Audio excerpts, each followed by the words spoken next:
TV actress Divya Bhatnagar की 7 दिसंबर को corona संक्रमण की वजह से मौत हो गई। अचानक मौत से उनके फैंस, मित्र और परिवार गहरे सदमे में है। दिव्या के निधन के बाद उनके परिवार और फ्रेंड्स ने उनके पति गगन पर गंभीर आरोप लगाए हैं। दिव्या की बेस्ट फ्रेंड देवोलीना भट्टाचार्य ने एक वीडियो जारी कर गगन पर दिव्या को मानसिक और शारीरिक रूप से प्रताड़ित करने के गहरे आरोप लगाए हैं। जरा सुनिए। ये वीडियो में आज मेरी फ्रेंड, मेरी क्लोजेस्ट फ्रेंड, मेरी फैमिली, मेरी सिस्टर दिव्या के लिए बना रही हूँ, दिव्या भटनागर के लिए। मेरी गोलू मोलू सी, क्यूटी सी, she left us, she left me. अभी तो बस उसने स्टार्ट किया था कि अपनी तरीके से वो जिंदगी जिएगी इंडिपेंडेंटली, किसी के ट्रैप में नहीं आएगी, खुद को संभालेगी, खुद को स्ट्रॉन्ग करेगी। एंड आई पर्सनली फील कि भगवान शायद खुद उसकी सफरिंग देख नहीं पाए, अंकल उसकी सफरिंग्स देख नहीं पाए। इतने सालों में, पिछले 9-10 सालों में आज तक मैंने कभी नहीं देखा कि दिव्या ने किसी के लिए कुछ गलत किया, किसी के साथ गलत किया या किसी को दुख भी पहुंचाया है। बस लोगों ने सिर्फ उसको ही दुख पहुंचाया है, उसी का इस्तेमाल किया है, स्पेशली रिलेशनशिप्स।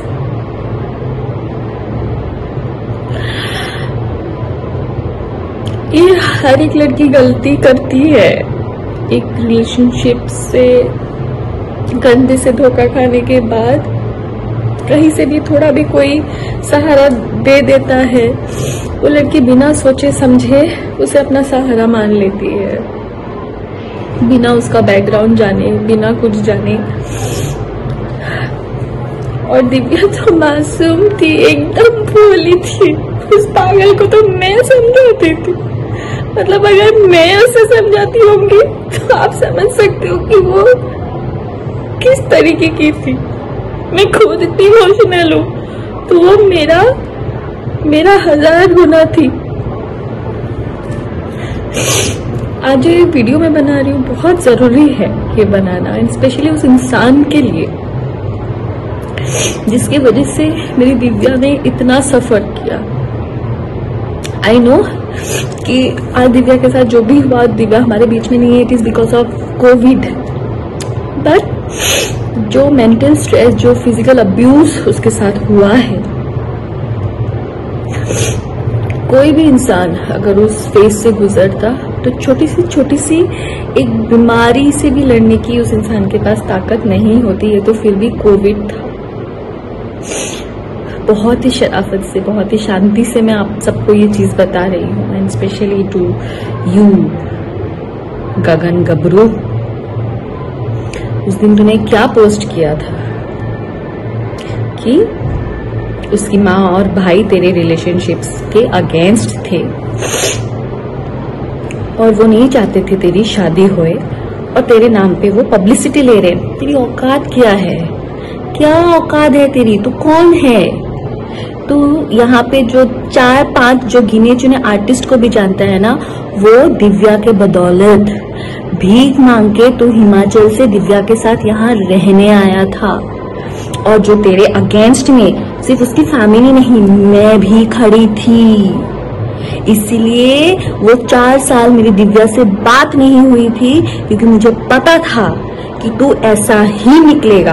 पर दिव्या तेरे प्यार में इतनी अंधी हो गई थी, इतनी अंधी हो गई थी, तूने तेरे बातों में इतना फंसा लिया था कि उसको आगे पीछे कुछ दिख नहीं रहा था। इसलिए वो ना अपने माँ बाप की सुनी, ना भाई की सुनी, ना मेरी सुनी, ना बाकी दोस्तों की सुनी, और जिसके वजह से आज वो हमारे बीच में नहीं है। समझा? तू पब्लिसिटी देगा, तुझे मैं पब्लिसिटी दे रही हूँ, अब तू ले पब्लिसिटी मेरे से। तुझे मैंने कहा था ना, तेरा काला चिट्टा खोल के रख दूंगी मैं। और अब देख, ये शुरुआत है। तुझे मैंने ऊपर से नीचे तक एक्सपोज नहीं किया ना, तो फिर तू बता मुझे तो तेरे अगेंस्ट जो हम लोग खड़े थे वो इसके लिए गगन गबरू, क्योंकि तू मॉलेस्टेशन एक केस में शिमला में तेरे ऊपर केस चल रहा था और जिसकी सजा 6 महीने जेल में रह के तू लास्ट ईयर भुगत के आया है, वो भी बेल पे। और अभी कभी भी तू अंदर फिर से जा सकता है और अभी तू जाएगा ही, क्योंकि तूने जो मारपीट की है दिव्या के साथ इतने सालों तक, तूने जो टॉर्चर किया है, मेंटल टॉर्चर, जिसकी वजह से वो इतनी स्ट्रेस में आ गई, इतनी बीमार पड़ गई, उसको डायबिटीज हो गया, हर एक चीज तेरे वजह से हुआ है जो तूने उसको टॉर्चर किया है। तुझे क्या लगा कि दिव्या चली गई तो तू अभी अय्याशी करेगा तेरे गर्लफ्रेंड्स के साथ? तो सुनो, सो कॉल गर्लफ्रेंड्स जो दिल्ली में और कहां कहां तुम लोग बैठे हो ना, भलाई तो इसी में ही है कि तुम लोग भी इसके ऊपर एनसी करके सेव हो जाओ, क्योंकि कहीं ये ना हो आज दिव्या है और कल दिव्या की जगह पे तुम लोग हो जाओ। सो अपने आप को बचा लो और इसके ऊपर एक एनसी करके डाल दो, क्योंकि ये ऐसा ही है और पता नहीं अगर इसको अगर हमने अभी नहीं रोका और आगे जाके किस किस लड़कियों की जिंदगी ये बर्बाद करेगा। So and this is to all the industry people, जितने भी आर्टिस्ट है, जितने भी इस आदमी के साथ जुड़े हुए हैं, प्लीज इसका बैकग्राउंड चेक कीजिए। हिमाचल शिमला पुलिस स्टेशन में जहां से भी ये है वहां का पुलिस स्टेशन, वहां के जेल का पता कीजिए इसका अच्छे से। इनफैक्ट इसका ओशीवारा पुलिस स्टेशन में भी दिव्या ने एनसी करवा के रखा है। करवा चौथ के दिन ये आया था और उस दिन भी मारपीट करके गया है उसके साथ। और एक तो शादी के बाद से ही वो दिव्या को रोज मार रहा है, उसकी ज्वेलरी भी चुरा के ले गया है। हर एक चीज इस आदमी ने जो दिव्या के साथ किया है विद प्रूफ मैं आप सबके सामने एक एक करके मैं एक्सपोज करूंगी। बट उससे पहले तू सुन ले गगन गबरू, तेरी जिंदगी अब जेल में ही सड़ेगी, ये तू आज समझ ले। तूने जो किया है ना दिव्या के साथ, उसका हिसाब तो भगवान ही तेरा आप करेगा।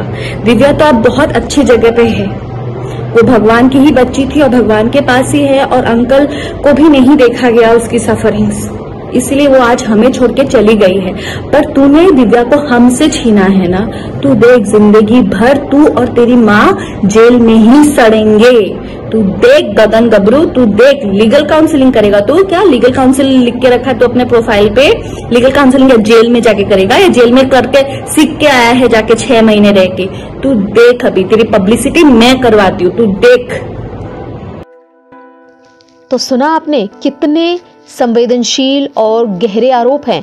वहीं दिव्या के भाई की अगर माने तो उनके अलमारी से 7 नवंबर को लिखा गया एक नोट मिला है जिसमें कई बातों का जिक्र है। इस लेटर में दिव्या ने अपने साथ हुई मारपीट और गालियों के बारे में भी लिखा हुआ है। इन आरोपों के बाद पहली बार दिव्या के पति गगन ने चुप्पी तोड़ी है।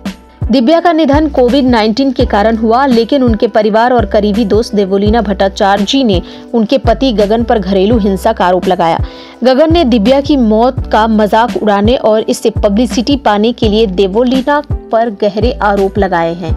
अब देवोलीना पर उड़ती हुई तीर सामने आ गई है और देवोलीना को उन्होंने बहुत ही ज्यादा बुरा भला कहा है। उनके पति गगन गबरू ने बाकायदा एक वीडियो जारी किया है और वीडियो जारी कर देवोलीना पर बहुत ही ज्यादा आरोप लगाए। मैं अभी इस हालात में भी नहीं हूं कि मैं किसी बात भी कर सकूं, पर क्या करूं, आप लोग को सच्चाई से रूबरू कराना भी बहुत जरूरी है। जिस तरह की बातें आजकल ये मीडिया में चल रही है, सोशल मीडिया पे चल रही है, जो लोग उठ के अभी आ रहे हैं जो कभी कहीं थे ही नहीं, कहीं खड़े ही नहीं थे, आज वो बहन बनकर जो आई है देवोलीना, उसके रिगार्डिंग, उसकी ही वजह से मैं ये वीडियो बना रहा हूं। अरे अभी तक तो मैं यकीन भी नहीं कर पाया था कि दिव्या मेरे साथ नहीं है। उस चीज से बाहर नहीं निकल पाया, उस सदमे से ही बाहर नहीं निकल पाया मैं भी, और तुमने उसकी डेथ का मजाक बनाकर पब्लिसिटी लेना शुरू कर दिया। मैं उसके फैंस को गलत नहीं बोलता जिन फैंस ने उस पर रिएक्ट किया है, क्योंकि उनका रिएक्शन कोई गलत नहीं था। जैसा उनको दिखाया गया उन्होंने उस पर रिएक्ट किया, मुझे गालियां दी, मुझे कमेंट्स किए, मुझे डीएम किए, मेरे लिए स्टोरीज डाली, गलत बोला। मुझे आप लोगों से कोई शिकायत नहीं है। मेरी शिकायत और मेरा टारगेट तू है देवोलीना, मैं तुझसे बात करने के लिए आया उस वीडियो में। जो तू बात कर रही है, तूने खुद अपनी वीडियो में एक्सेप्ट किया कि तू 4 साल से दिव्या के टच में नहीं थी। 4 साल नहीं, लगभग 6 साल से तो तेरे को मैंने दिव्या के इर्द गिर्द नहीं देखा, सिवाय एक दिन के, जिस दिन तू दिव्या से मिलने के लिए मेरे घर पर आई थी, जब मैं वहां अवेलेबल था, तू, मैं और दिव्या। तब तूने मुझसे डायरेक्टली बात क्यों नहीं करी, जो तू आज मीडिया के अंदर ये बातें बोल रही है कि मैं उसे मारता था, पीटता था, अब्यूज करता था, मेंटली टॉर्चर करता था। तब तूने मुझसे डायरेक्टली फेस टू फेस बात क्यों नहीं करी? और वो देव भटनागर जो आज ये बातें बोल रहा है कि कबट से लेटर मिला है, तब तू कहां था भाई 6 साल से? तब तुझे कोई तेरी बहन लेटर लिख के नहीं भेजा कि मैं परेशान हूं, आजा मुझसे मिलने? हाँ, आज तुझे उसकी कबट से लेटर मिल रहे हैं। लेटर क्या, तुम्हें तो रजिस्टर ही मिलेंगे अभी, फिर तुम्हें क्या क्या मिलेगा अभी? क्योंकि मैं यकीन नहीं कर सकता कि दिव्या इस तरह की कोई चीज कर सकती है, लिख सकती है, क्योंकि कभी ऐसी कोई प्रॉब्लम्स थी ही नहीं हमारे बीच। और तुम जो झूठ लेकर आ रहे हो ना मीडिया में सिर्फ फेमस होने के लिए, जो तुम कर रहे हो, ये सही नहीं कर रहे हो तुम लोग, क्योंकि तुमने इस बार गलत आदमी से पंगा ले लिया है। मैं चुप बैठने वालों में से नहीं हूं और तुम्हारी हर बात का जवाब दूंगा मैं। और जो तू ये औकात की बात कर रही है देवोलीना, तुझसे कहीं गुना अच्छी औकात है मेरी, कहीं गुना ज्यादा औकात है मेरी। और कम से कम किसी की डेथ का मजाक बनाकर मैं ये पब्लिसिटी नहीं बटोरता फिरता। पब्लिसिटी की जरूरत है तुझे, मुझे नहीं। मैं कोई एक्टर नहीं हूं, मैं कोई नेता नहीं हूं जो मुझे जरूरत पड़ी पब्लिसिटी की, समझी? ये चीज जरूरत पड़ती है तुम लोगों, तुम जैसे लोगों को, तुम लोग को जरूरत है इन चीजों की। तभी तू सब कर रही, तभी तू हर जगह छाई पड़ी आज मीडिया में। तब कहां थी बहन जब दिव्या को जरूरत थी? तब कहां थी बहन जो आज कूद कर आ रही है बीच में? तब तू कहां थी जब दिव्या सच में फाइनेंशियल प्रॉब्लम में थी? तूने असली साथ दिव्या का इसलिए छोड़ा था क्योंकि दिव्या के पास काम नहीं था, पैसों की प्रॉब्लम थी, कहीं वो तुझसे कोई फाइनेंशियली हेल्प ना मांग ले, तूने उससे किनारा कर लिया। और आज तो कूद के बीच में आ गई और एक नकली आंसू बहा के दुनिया को दिखा रही है।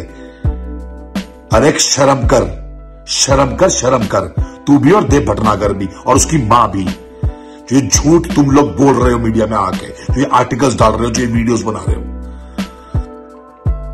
सही नहीं कर रहे हो तुम लोग। ये तू मुझे मेरे पास्ट के बारे में बात बता रही है, तू होती कौन है मुझे बताने वाली पास्ट के बारे में? दिव्या को मैंने एक्सेप्ट किया उसका पास्ट जानने के बाद, उसने मुझे एक्सेप्ट किया मेरा पास्ट जानने के बाद। Who are you to come in between us? Devoleena, तेरे को आंसरेबल नहीं हूं मैं किसी चीज के लिए, तेरा दिया नहीं खाता मैं, समझी तू? जो बेकार की बात है तू ये वीडियो में बोलती फिर रही है, नकली आंसू बातें फिर रही है। तब कहां थे ये सारे लोग, उसकी मां, उसका भाई और ये देवोलीना जो आज कूद कर आ रही है, बीच में वीडियो बना रही है? तब कहां थी ये जब दिव्या को सच में जरूरत थी तुम लोग की? तब कहां है तुम लोग?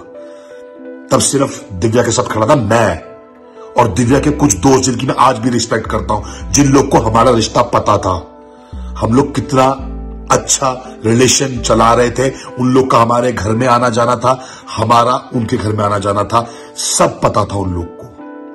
ये दोस्त कब से उड़कर आई, कहां से आई देवोलीना, तो मुझे पता ही नहीं है, क्योंकि पिछले 6 साल तेरे तो अता पता ही नहीं तू थी कहां।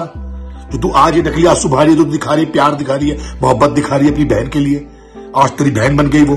तब तू बहन कहां थी जब वो प्रॉब्लम्स में खड़ी हुई थी, जब वो कर्जों में डूबी हुई थी अपने परिवार की वजह से, जब उसका गोल्ड गिरवी रखा हुआ था? तब तू कहां थी बहन?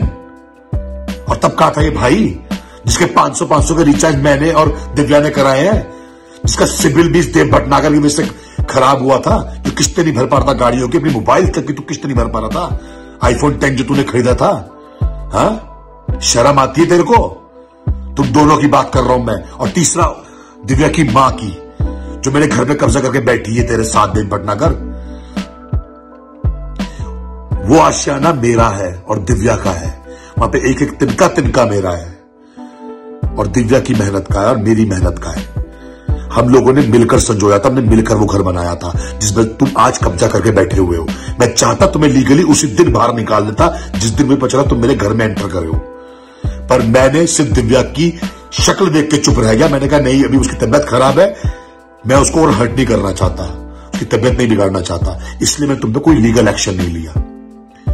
और तुम लोगों ने क्या समझा, मैं चुप बैठ जाऊंगा तुम्हारी बकवास सुनकर, मैं जवाब नहीं दूंगा, मैं शांत हो जाऊंगा, मैं डर जाऊंगा?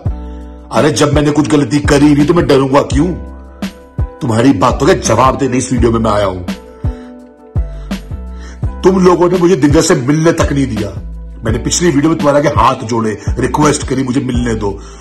29 तारीख तक वीडियो में मेरी उससे बात हुई, वीडियो कॉल पर बात हुई। मैंने बताया था अपनी पिछली वीडियो में, मैसेज किया उसने मुझे, हॉस्पिटलों के चक्कर काटे।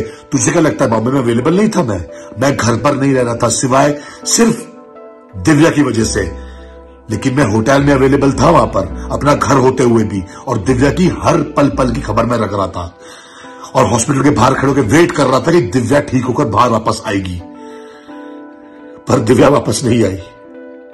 और तुम्हें क्या लगा मैंने उसके अंतिम दर्शन नहीं किए? मैंने उसके अंतिम दर्शन किए क्योंकि वो भगवान मेरे साथ था। तुम लोगों ने मुझे दिव्या से मिलने तक नहीं दिया। हॉस्पिटल में मैंने हंगामा तक काट दिया, डीन तक से मिला मैं, लेकिन किसी ने मुझे मिलने नहीं दिया क्योंकि तुम लोगों ने रिस्ट्रिक्शन लगा रखे थे। तुम लोगों ने पूरे स्टाफ को मना कर रखा था मुझसे बात करने के लिए, वीडियो कॉल कराने के लिए, कॉल कराने के लिए, और हर बात का प्रूफ है मेरे पास। तुम लोग खा गए मेरी दिव्या को। अगर मैं वहां अवेलेबल होता ना, मुझे काम से बाहर ना होना पड़ता, तो शायद दिव्या हमारे साथ होती, मेरे साथ तो होती। तुम लोग की तो औकात भी नहीं उन लोग के साथ रहने की, दिव्या के साथ रहने की।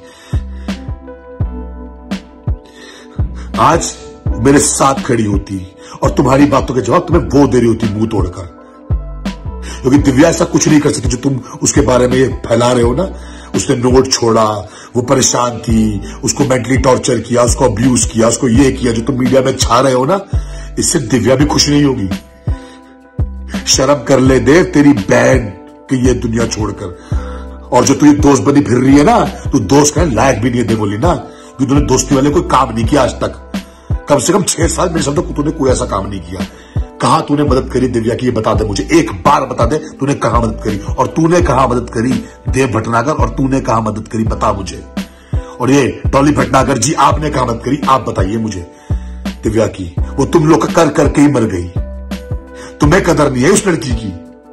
और आज तुमने कीचड़ उछाल दिया हमारे रिश्ते के ऊपर, उसको अलग एंगल दे दिया, उसको ये दिखा दिया कि मेंटली टॉर्चर में करता था उसको। अरे कोविड-19 से गई है वो, उसके डेथ सर्टिफिकेट तक में ये लिखा हुआ है। देव भटनागर तुझे तो पता है, तू सर्टिफिकेट लेकर आया हॉस्पिटल से। तुझे क्या लगा मुझे रिपोर्ट नहीं मिलेगी? मेरे पास भी सब प्रूफ है, ये मत सोचो मैं प्रूफ नहीं है मेरे पास हर चीज के। कौन से स्ट्रेस से कोविड-19 होता है? जिन लोगों ने अपने खोए है ना, दर्द उनको होता है। और तेरी भी अपनी गई थी, लेकिन तेरे को दर्द दिखाई नहीं दे रहा, तेरे चेहरे पे दर्द नहीं दिखाई दे रहा, तू उससे पब्लिसिटी ले रहा है देव भटनागर। और ये देवोलीना तो खासकर, और तू भी, तुम दोनों ही मेन हो जो पब्लिसिटी बटोर रहे हो दिव्या के नाम से आज की डेट में। उसको पहले से तबियत खराब थी, उसकी बीपी की प्रॉब्लम थी, उसको शुगर था, इस वजह से फाइट नहीं कर पाई वो कोविड-19 से। मीडिया में हर जगह न्यूज में छप रहा है कोविड-19, और तुमने उसको अलग एंगल देकर रख दिया। तुमने हमारे रिश्ते को बदनाम कर दिया, हमें गलत दिखा दिया। तुम्हारी वीडियो जिस टोन में तुम लोगों ने मुझसे बात करी है ना, तूने खासकर देवोलीना, तेरी बात का जवाब देने इस वीडियो में आया था, और उसी टोन में तुझे जवाब देके जा रहा हूं मैं। और जिस तरह से चाहिए ना वैसे जवाब तेरे को दूंगा मैं। उनके करीबी दोस्त अब बेहद नाराज हो गए हैं। उन्होंने कहा कि 4 नहीं बल्कि 6 साल दौरान उन्होंने किसी भी तरह का टॉर्चर अपनी पत्नी का नहीं किया है, ऐसा उनका कहना है। और उन्होंने कहा कि साफ है कि पब्लिसिटी के लिए दिव्या की मौत का मजाक तुम बना रही हो। दिव्या के परिवार पर भी उन्होंने निशाना साधा और कहा कि तब ये लोग कहाँ थे जब सच में इन लोगों की जरूरत दिव्या को थी। उन्होंने दिव्या की माँ और भाई पर भी बड़े आरोप लगाते हुए कहा कि तुमने मुझे दिव्या से मिलने नहीं दिया। उन्होंने कहा कि जीवन भर दिव्या ने तुम लोगों के लिए किया, लेकिन आज तुम लोगों ने क्या किया, मेरे और उसके रिश्ते पर कीचड़ उछाल दिया। गगन के वीडियो जारी करने के तुरंत बाद देवोलीना ने भी जवाब देते हुए अपने ऑफिशियल इंस्टाग्राम पर दिव्या के साथ अपनी चैट शेयर की। देवोलीना ने इंस्टाग्राम पर दिव्या को टॉर्चर किए जाने के निशान को शेयर किया है। उन्होंने लिखा है, ओके, कुछ घटनाओं को शेयर कर रही हूँ जो दिव्या के साथ हुआ है। उसने जितना टॉर्चर सहा है उसकी कोई कल्पना भी नहीं कर सकता। चलो घरेलू हिंसा के खिलाफ लड़ें और गुनाहगार को सजा दिलवाएं। उनके दोस्तों और पड़ोसियों के बीच हुई चैट भी शेयर उन्होंने की है। तो अब किस पर यकीन किया जाए, उनके पति गगन गबरू पर या फिर देवोलीना भट्टाचार्य जी पर? क्या ये वाकई पब्लिक स्टंट है या फिर घरेलू हिंसा? इस पर आप तमाम दर्शकों की राय बेहद जरूरी है। अपनी राय दें, कमेंट करें, ढेर सारे सुझाव दें। देखते रहें बिग स्क्रीन, सब्सक्राइब करें, बेल आइकन दबाएं।